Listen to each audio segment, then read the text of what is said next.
Hello students, this is Bindu from Bindu Education Castle. Today I am going to explain 4th chapter of First Flight and the name of the chapter is From the Diary of Anne Frank, written by Anne Frank. Anne Frank actually 13 साल की एक Jewish लड़की है। उसके father उसे एक diary gift करते हैं उसके बर्थडे पर। एन अपनी लाइफ से जुड़ी हर बात उसमें लिखती है और डायरी को अपना सच्चा साथी मानती है, दोस्त मानती है और उसका नाम रखती है किटी। तो क्या उसके एक्सपीरियंसेस होते हैं? वो इतनी कम उम्र में डायरी लिखना कैसे शुरू करती है? क्यों उसकी इतनी जल्दी डेथ हो जाती है? और उस समय की पॉलिटिकल और सोशल कंडीशंस क्या क्या होती हैं, उसे क्या फेस करना पड़ता है, ये जानने के लिए चलिए स्टार्ट करते हैं चैप्टर को। एनालिस मारी Anne Frank 12 June 1929 February March 1945 was a German-born Jewish girl who wrote while in hiding with her family and 4 friends in Amsterdam during the German occupation of the Netherlands in World War II. Her family had moved to Amsterdam after the Nazis gained power in Germany but were trapped when the Nazi occupation extended into the Netherlands. पहले N की family Germany में रहती थी। N का पूरा नाम था एनालिस मारी, जिसका जन्म हुआ था 12 जून 1929 को और डेथ हुई थी उसकी फरवरी या मार्च 1945 में। ये एक जर्मन बॉर्न ज्यूइश गर्ल थी जिसने अपनी हाइडिंग के दौरान ये अपनी डायरी लिखी थी। पहले एन की फैमिली जर्मनी में रहती थी, पर जब वहाँ पर हिटलर पावर में आता है तो उसकी फैमिली हॉलैंड चली जाती है, जिसको हम नेदरलैंड भी कहते हैं। सेकेंड वर्ल्ड वॉर के समय जर्मनी हॉलैंड पर अटैक करता है तो नाजीज से छुपने के लिए एन और उसकी फैमिली एक हाइडिंग प्लेस में छुप कर रहते हैं। उस समय एनी अपनी डायरी लिखना शुरू करती है। As persecutions against the Jewish population increased, the family went into hiding in July 1942 in hidden rooms in her father Otto Frank's office building. जब ज्यूइश पॉपुलेशन पर अत्याचार बढ़ते हैं, उनके ऊपर टॉर्चर्स बढ़ जाते हैं, तो एनी फ्रैंक की फैमिली उसके फादर ऑटो फ्रैंक के ऑफिस की बिल्डिंग में जो सीक्रेट रूम्स थे, हिडन रूम्स थे, उसमें शिफ्ट हो जाती है जुलाई 1942 में। After 2 years in hiding, the group was betrayed and transported to concentration camp system where Annie died of typhus in Bergen-Belsen within days of her sister Margot Frank. Concentration camps कहते हैं prison को जिनमें ऊंची चार दीवारी या fencing होती है, उसके अंदर कई बिल्डिंग्स होती हैं, उसमें पॉलिटिकल कैदियों को या आम जनता को रखा जाता है जिनको युद्ध के समय में बंदी बनाया जाता है, वहाँ पर रखा जाता है, टॉर्चर किया जाता है। वो जेल होते हैं एक तरह से। टाइफस एक इन्फेक्शियस डिजीज़ है जो कीड़े मकोड़ों के काटने से होता है। 2 साल तक ये लोग हाइडिंग में छुप कर के रहते हैं। उसके बाद इनके साथ धोखा होता है और इन्हें बर्जन बेल्सन के कंसंट्रेशन कैंप में भेज दिया जाता है, जहां पर मार्गोट फ्रैंक की डेथ हो जाती है और उसके कुछ ही दिनों के अंदर टाइफस से एनी भी मर जाती है। Her father auto, the only survivor of the group, returned to Amsterdam after the war ended to find that her diary had been saved. Convinced that it was a unique record, he took action to have it published in English under the name The Diary of a Young Girl. Auto Frank जो any के father थे, वही अपने group में only survivor थे, अकेले बचे थे। वो वॉर ख़त्म होने के बाद एम्स्टर्डम लौट करके आते हैं और देखते हैं कि डायरी एनी की लिखी हुई वो बची हुई थी। तो वो सोचते हैं कि ये एक रिकॉर्ड है, एक यूनिक चीज़ है, तो उसको वो पब्लिश करवाते हैं इंग्लिश लैंग्वेज में और उसका नाम रखते हैं the diary of a young girl. The diary was given to Anne Frank for her 13th birthday and chronicles the events of her life from 12 June 1942 until its final entry of 1 August 1944. Chronicles means a written record of historical events describing them in the order in which they happened. जिस sequence में घटनाएं हुई हों उसका उसी sequence में written record, उसको chronicles बोलते हैं। तो एन फ्रैंक को ये डायरी उसके 13th बर्थडे पर गिफ्ट दी गई थी। उसके बाद इस डायरी में 12 जून 1942 से लेकर के 1 अगस्त 1944 तक इसकी फाइनल एंट्री मिलती है। It was eventually translated from its original Dutch into many languages and became one of the world's most widely read books.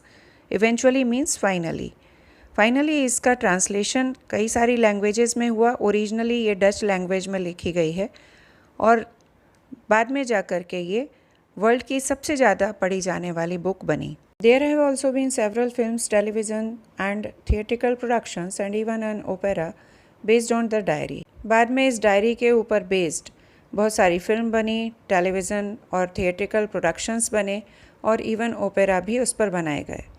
Described as the work of a mature and insightful mind, the diary provides an intimate examination of daily life under Nazi occupation. चूंकि इस diary को एक समझदार, mature और sensitive तरीके से लिखा गया एक डॉक्यूमेंट माना जाता है, इसलिए ये डायरी उस समय नाजीज़ के अधिकार के बाद वहाँ की डेली लाइफ कैसी थी, लोगों का जीवन कैसा था, उस बारे में काफ़ी जानकारी देती है. Anne Frank has become one of the most renowned and discussed of the Holocaust victims. Holocaust victims कहते हैं तबाही के शिकार. हॉलोकॉस्ट विक्टिम्स मीन्स जो लोग जर्मनी की तबाही के अत्याचारों के शिकार हुए, उनमें एनी फ्रैंक का नाम सबसे ज़्यादा फेमस और चर्चित हो गया. Writing in a diary is a really strange experience for someone like me.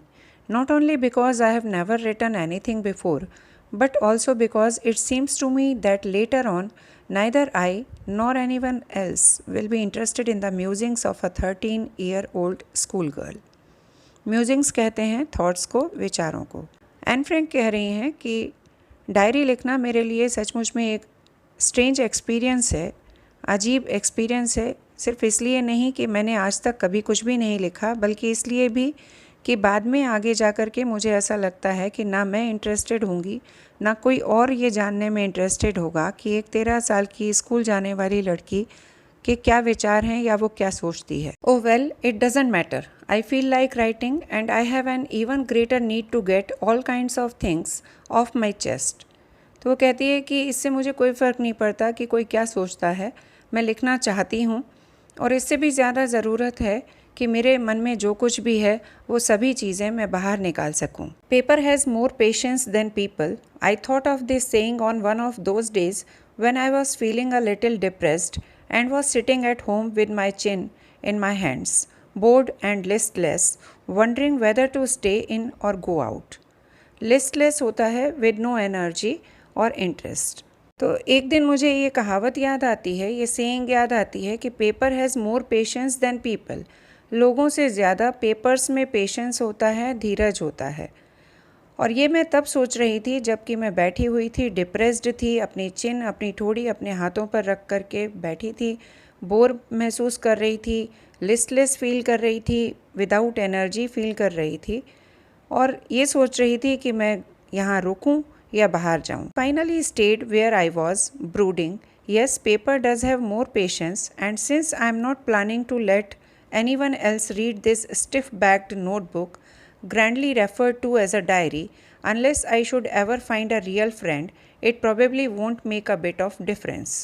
Brooding means thinking seriously. तो फाइनली मैंने डिसाइड किया कि मैं जहाँ हूँ वहीं रुकूँगी और मैंने सीरियसली सोचा कि हाँ, पेपर्स में लोगों से ज़्यादा पेशेंस होता है.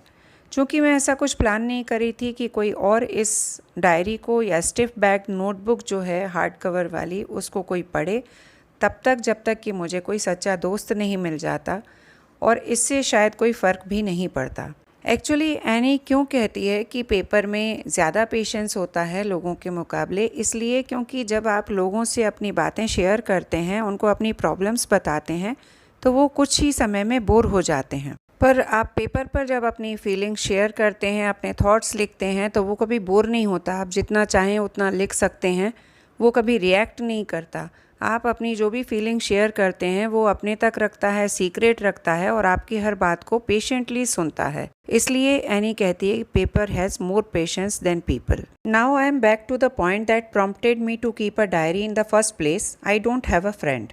अब मैं वापस अपने पॉइंट पर आती हूँ जिसकी वजह से मुझे एनकरेजमेंट मिला, मैं उत्साहित हुई एक डायरी रखने के लिए और उसको फर्स्ट प्लेस दी क्योंकि मेरा कोई दोस्त नहीं है. Prompted means encouraged. Let me put it more clearly, since no one will believe that a 13-year-old girl is completely alone in the world, and I am not. अब एनी कहती है कि ये मुझे क्लियर करने दीजिए, मैं ये साफ़ कर दूँ, क्योंकि कोई भी इस बात का विश्वास नहीं करेगा कि एक 13 साल की लड़की इस दुनिया में बिल्कुल अकेली है और मैं अकेली नहीं हूँ. I have loving parents and a 16-year-old sister, and there are about 30 people I can call friends. वो कहती है कि मेरे प्यारे से पेरेंट्स हैं, एक 16 ईयर की सिस्टर है और लगभग 30 लोग हैं जिनको मैं अपना दोस्त कह सकती हूँ. I have a family, loving aunts and a good home. मेरी फैमिली है, मेरा परिवार है, मेरी आंटी हैं और एक अच्छा सा घर है. No, on the surface I seem to have everything except my one true friend. हाँ, इस धरती पर मेरे पास सब कुछ है, सिर्फ एक अच्छे दोस्त के सिवा. All I think about when I am with friends is having a good time. मुझे ऐसा लगता है कि जब मैं अपने दोस्तों के साथ होती हूँ तो सिर्फ अच्छा समय बिताने के बारे में सोचती हूँ. I can't bring myself to talk about anything but ordinary everyday things. मैं उनसे जो भी बातें करती हूँ वो एक जनरल रूटीन बातें होती हैं, डेली की बातें होती हैं, पर मैं उनसे कुछ भी अपने मन की बात नहीं कर पाती. We don't seem to be able to get any closer and that's the problem. मैं उनसे बहुत ज़्यादा क्लोज नहीं हो पाती, इंटीमेट नहीं हो पाती और शायद यही समस्या है, यही प्रॉब्लम है. Maybe it's my fault that we don't confide in each other. शायद ये मेरी ही गलती है कि मैं कभी भी उनसे अपना कुछ भी पर्सनल शेयर नहीं कर पाती. Confide means to tell personal things privately to a person that one trusts. In any case, that's just how things are. अब कुछ भी हो, चीज़ें ऐसी ही हैं and unfortunately they are not liable to change. This is why I have started the diary. और ऐसा लगता है दुर्भाग्य से ये चीज़ें बदलने वाली भी नहीं हैं और इसीलिए मैंने डायरी लिखनी शुरू की. To enhance the image of this long awaited friend in my imagination, I don't want to jot down the facts in this diary the way most people would do. But I want the diary to be my friend and I am going to call this friend Kitty. Any कहती है कि लंबे समय से वो जिस दोस्त का इंतज़ार कर रही थी वो डायरी है. वो चाहती है कि वो उसकी दोस्त बने, इसलिए वो उसमें कोई भी फैक्ट सेंटर नहीं करेगी जैसा कि ज़्यादातर लोग करते हैं और वो उसको अपना दोस्त मानती है और उसको नाम दे रही है kitty. Since no one would understand a word of my stories to Kitty if I were to plunge right in, I would better provide a brief sketch of my life, much as I dislike doing so. Plunge means to go into. Any कहती है कि क्योंकि अगर मैं kitty को direct अपनी story सुनाना शुरू कर देती हूँ तो कोई भी एक भी वर्ड नहीं समझ पाएगा, इसलिए बेहतर है कि मैं अपनी लाइफ का एक ब्रीफ स्केच दे दूँ, अपनी लाइफ के बारे में थोड़ा सा विवरण दे दूँ, बता दूँ, क्योंकि ज़्यादा मुझे बताना पसंद नहीं है. My father, the most adorable father I have ever seen, didn't marry my mother until he was 36 and she was 25. मेरे पिता दुनिया के सबसे प्यारे पिता हैं. उन्होंने जब मेरी मदर से शादी की तब मेरी मदर 25 की थी और वो 36 के थे. My sister Margot was born in Frankfurt in Germany in 1926. I was born on 12 जून 1929. मेरी सिस्टर मार्गोट का जन्म हुआ था फ्रैंकफर्ट जर्मनी में 1926 में और मैं 12 जून 1929 को पैदा हुई थी. I lived in Frankfurt until I was 4. जब तक मैं 4 साल की नहीं हो गई तब तक मैं फ्रैंकफर्ट में ही रहती थी. माई फादर एमिग्रेटेड टू हॉलैंड इन 1933. एमिग्रेटेड कहते हैं वेंट टू सेटल. मेरे पिता हॉलैंड चले गए 1933 में सेटल होने के लिए. My mother Edith Hollander Frank went with him to Holland in September, while Margot and I were sent to Aachen to stay with our grandmother. मेरी मदर एडिथ भी हॉलैंड चली गई सितंबर में, जबकि मुझे और मार्गोट को आचेन भेज दिया गया हमारी ग्रैंडमदर के पास. Margot went to Holland in December and I followed in February. उसके बाद दिसंबर में मार्गोट भी हॉलैंड चली गई और मैं फरवरी में वहाँ पर गई. When I was plunked down on the table as a birthday present for Margot. Plunked down means put down in a casual way. वहाँ मुझे टेबल पर मार्गोट के बर्थडे प्रेजेंट की तरह रख दिया गया. I started right away at the Montessori Nursery School. मैंने तुरंत ही नर्सरी स्कूल जाना शुरू कर दिया. I stayed there until I was 6, at which time I started in the first form. जब तक मैं फर्स्ट क्लास में नहीं आई तब तक मैं वहीं पर रही. मैं उस समय 6 साल की हो गई थी. First form actually British old fashion word है, इसका मतलब होता है first class. In the 6th form my teacher was Mrs cuprous, the head mistress. 6th class में मेरी हेड मिस्ट्रेस ही मेरी टीचर थी, उनका नाम था Mrs Kuperus. At the end of the year we were both in tears as we said a heartbreaking farewell. और साल के आखिर में जब हम दोनों एक दूसरे से अलग हुए तो हम दोनों की ही आंखों में आंसू थे. In the summer of 1941 grandma fell ill and had to have an operation, so my birthday passed with little celebration. 1941 में समर टाइम में मेरी ग्रैंडमा बीमार पड़ गई और उन्हें एक ऑपरेशन करवाना पड़ा, इसलिए मेरा बर्थडे एक छोटे से सेलिब्रेशन के साथ ही गुजर गया. Grandma died in January 1942. No one knows how often I think of her and still love her. Grandma की डेथ हुई जनवरी 1942 में। कोई नहीं जानता कि कितनी बार मैं उनको याद करती हूँ और आज भी उनसे कितना प्यार करती हूँ। This birthday celebration in 1942 was intended to make up for the other, and Grandma's candle was lit along with the rest. ये 1942 का बर्थडे सेलिब्रेशन ये सोच कर के मनाया गया कि जो पिछला सेलिब्रेशन हमारा पूरा नहीं हो पाया था या छोटे में ही हमने उसे ख़त्म किया था, उसे प्रॉपरली मनाएंगे और कंपनसेट करेंगे, और इसलिए ग्रैंड माँ के नाम की कैंडल भी जलाई गई थी। The 4 of us are still doing well, and that brings me to the present date of 20 June 1942 and the solemn dedication of my diary. हम चारों अभी भी अच्छा कर रहे हैं, अच्छे से रह रहे हैं, और अब मैं आती हूँ अपनी प्रेजेंट डेट पर, वर्तमान समय पर 20 जून 1942 में, और अपने डायरी के लिए अपने डेडिकेशन पर। सोलम डेडिकेशन बोलते हैं सीरियस डेडिकेशन या डिवोशन को। Dearest Kitty, our entire class is quaking in its boots. Quaking in its boots means shaking with fear and nervousness. Anne अपनी डायरी से कहती है कि हमारी एंटायर क्लास, पूरी क्लास डर के मारे कांप रही है। The reason of course is the forthcoming meeting in which the teachers decide who will move up to the next form and who will be kept back. और सबके डर से कांपने का रीज़न क्या है? आने वाली मीटिंग जिसमें टीचर्स डिसाइड करेंगे कि कौन फेल होगा, कौन पास होगा, कौन पास होकर के दूसरी क्लास में जाएगा और कौन इसी क्लास में रह जाएगा। Half the class is making bets.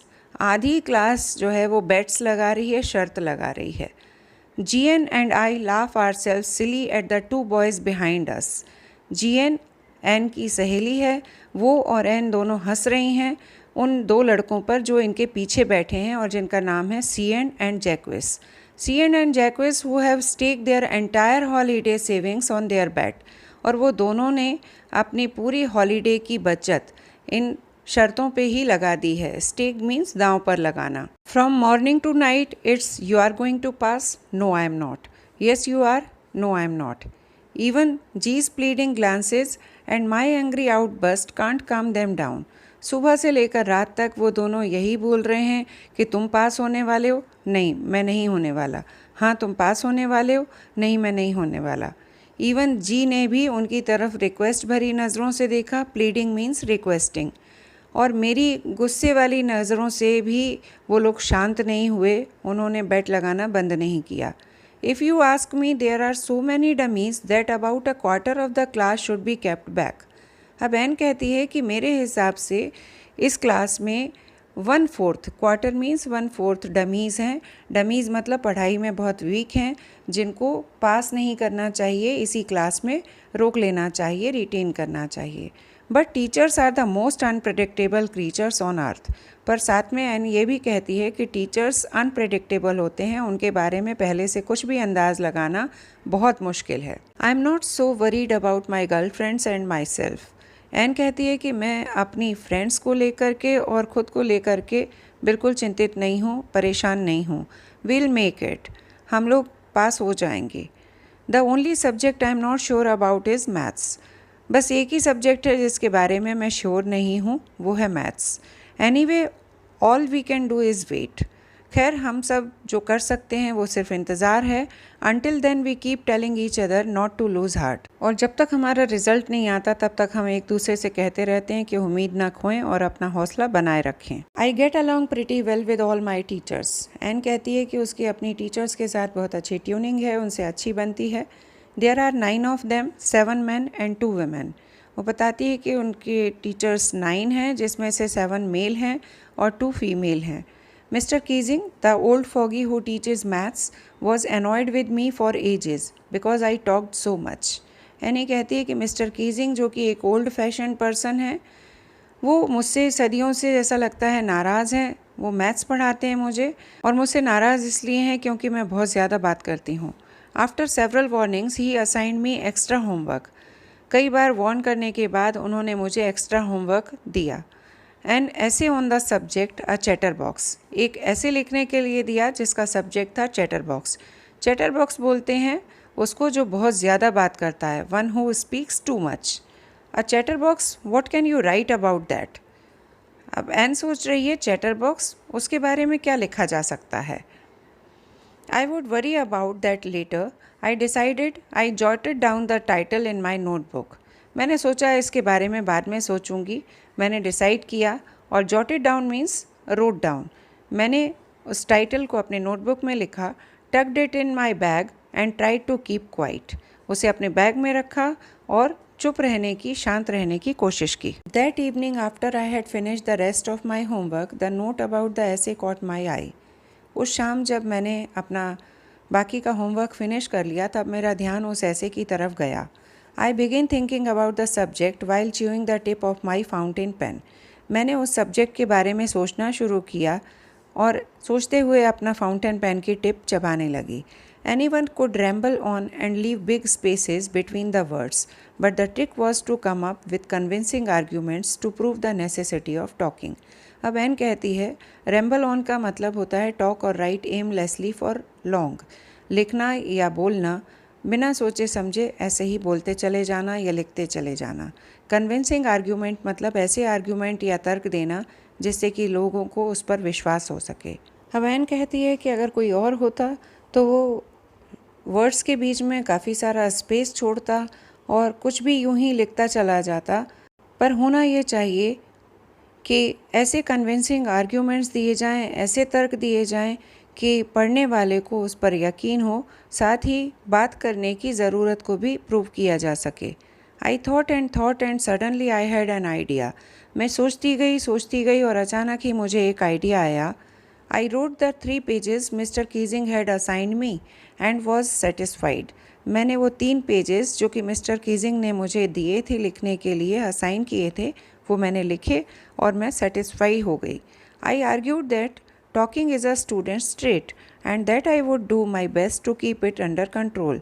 मैंने आर्ग्यूमेंट दिया, उसके पक्ष में, उसके फेवर में ये तर्क दिया कि बात करना स्टूडेंट की खासियत होती है, विशेषता होती है. ट्रेट कहते हैं फीचर को, और वो भी मैं कोशिश करती हूँ कि अंडर कंट्रोल रखूँ, उसको अपनी सीमा में रखूँ. But that I would never be able to cure myself of the habit since my mother talked as much as I did, if not more, and that there's not much you can do about inherited traits. Inherited traits means qualities that one gets from one's parents. अपने parents से मिली हुई qualities. तो N कहती है कि मैं इस आदत से पूरी तरह से कभी भी छुटकारा नहीं पा सकूंगी क्योंकि मदर भी उतनी ही बातें करती हैं जितनी कि मैं करती हूँ. अगर वो ज़्यादा नहीं तो उतनी बातें तो करती ही हैं. और हम अपनी इनहेरिटेड ट्रेट्स को या पेरेंट्स से मिली हुई आदतों को बदल नहीं सकते. Mr. Keesing had a good laugh at my arguments, but when I proceeded to talk my way through the next lesson, he assigned me a second essay. Mister Keesing मेरे ऐसे को पढ़कर, मेरे आर्ग्यूमेंट्स को पढ़ के काफ़ी हंसे, पर जब मैंने अपने उसी तरीके को कंटिन्यू किया उनके नेक्स्ट लेसन के दौरान तो उन्होंने मुझे सेकंड ऐसे लिखने के लिए दिया. This time it was supposed to be on an incorrigible chatterbox. Incorrigible means something that can not be corrected, ऐसी चीज़ जिसे सुधारा नहीं जा सकता. इस बार उस ऐसे का टॉपिक था an incorrigible chatterbox. I handed it in and Mr. Keesing had nothing to complain about for 2 whole lessons. मैंने उस पर ऐसे लिख कर के उन्हें दे दिया और उसके बाद मिस्टर कीजिंग को मुझसे अगले 2 लेसन्स तक कोई शिकायत नहीं थी. However, during the 3rd lesson, he would finally had enough. Anne Frank, as punishment for talking in class, write an essay entitled Quack Quack Quack, said Mistress Chatterbox. और तीसरे लेसन के दौरान उनको फिर से मुझसे शिकायत हो गई और उन्होंने मुझसे कहा कि बात करने के पनिशमेंट के तौर पर एन फ्रैंक तुम फिर से एक ऐसे लिखो और उसका टाइटल है quack quack quack said mistress chatterbox. The class roared. I had to laugh too. Class बहुत ज़ोर से हंस पड़ी और मुझे भी हंसी आ गई. Though I had nearly exhausted my ingenuity on the topic of chatterboxes. Ingenuity means originality and inventiveness. हालांकि मेरे पास अब सेम टॉपिक पर चैटर बॉक्सेस पर लिखने के लिए आइडियाज़ ख़त्म हो गए थे. It was time to come up with something else, something original. और अब समय आ गया था कि मैं कुछ अलग हटके करूं, कुछ ओरिजिनल करूं. My friend Sanne, who is good at poetry, offer to help me write the essay from beginning to end in verse. अब मेरी दोस्त सैन ने एक आइडिया दिया कि मुझे ऐसे को एक पोइट्री के फॉर्म में लिखना चाहिए. And I jumped for Joy. और ये सुनकर के मैं बहुत खुश हुई. Mr. Keesing was trying to play a joke on me with this ridiculous subject, but I would make sure the joke was on him.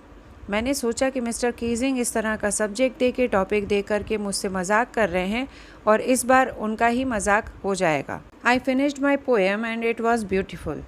मैंने अपनी पोएम फिनिश की, वो बहुत खूबसूरत पोएम थी.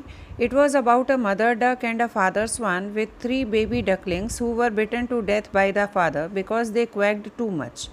ये स्टोरी, ये पोएम मदर डक और फादर स्वान के बारे में थी. उसके 3 बच्चों के बारे में थी जिसको फादर ही मार देते हैं क्योंकि वो बहुत ज़्यादा क्वैक क्वैक करते थे. Luckily mister Keesing took the joke the right way.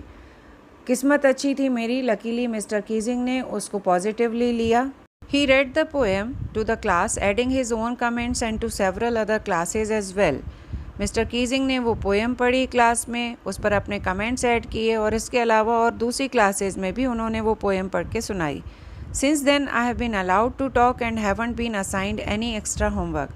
उसके बाद मुझे बात करने की परमिशन मिल गई क्लास में और फिर कभी भी मुझे कभी एक्स्ट्रा होमवर्क नहीं दिया गया. बल्कि उसके उल्टे मिस्टर कीजिंग हमेशा आजकल जोक्स प्ले करते रहते हैं. तो स्टूडेंट्स, ये था चैप्टर का एक्सप्लेनेशन. अगर आपको पसंद आया हो तो प्लीज़ लाइक कीजिए, सब्सक्राइब कीजिए और शेयर कीजिए. Thanks for watching.